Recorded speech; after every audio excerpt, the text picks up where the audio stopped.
ঘূর্ণিঝড় রিমাল বিদায় নিলেও রেখে গেছে তার ভয়াবহতা। জোয়ারের পানিতে নিম্নাঞ্চল প্লাবিত হওয়ার পাশাপাশি বাঁধ ভেঙে তলিয়েছে গ্রামের পর গ্রাম। পানিবন্দী লাখো মানুষ। প্রতিনিধিদের পাঠানো রিপোর্ট জানাচ্ছেন রাহনুমা সারা। রিমালের আঘাত ও টানা বর্ষণে বরিশাল নগরী ও নিম্নাঞ্চল প্লাবিত হয়ে ব্যাপক ক্ষয়ক্ষতি হয়েছে। উজিরপুর উপজেলার সাতলা ইউনিয়নের শিবপুর বেড়িবাঁধ ভেঙে কয়েকটি গ্রাম প্লাবিত হয়েছে। সেখানে পানিবন্দী হয়ে পড়েছে হাজারো মানুষ। বিধ্বস্ত অন্তত 10,000 ঘরবাড়ি।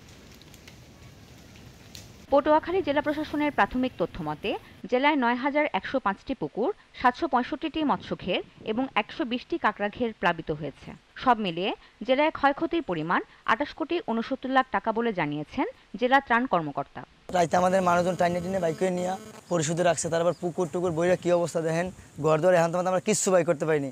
ঘর গেছে, ছাগল গেছে, হাঁসমুর গেছে, পুষ্করিণী মাছ ঘের ঘর কিছু নাই। এই জায়গায় আমরা অসহায় পাতিলে দুকে বাতরান দেখাবো, হে ব্যবস্থাও কিছু নাই।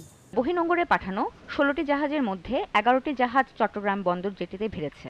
স্বাভাবিক হয়েছে আমদানি পণ্য ও কন্টেইনার ডেলিভারি কার্যক্রম। এদিকে ঝালকাঠিতে 6 শতাধিক ঘরবাড়ি বিধ্বস্ত হয়েছে।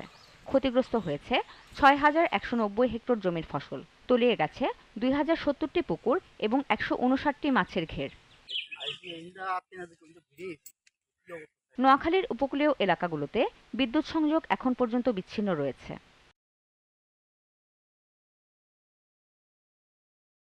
এছাড়া ভোলা, মোংলা ও বাগেরহাটে রিমাল তাণ্ডবে ব্যাপক ক্ষয়ক্ষতি হয়েছে।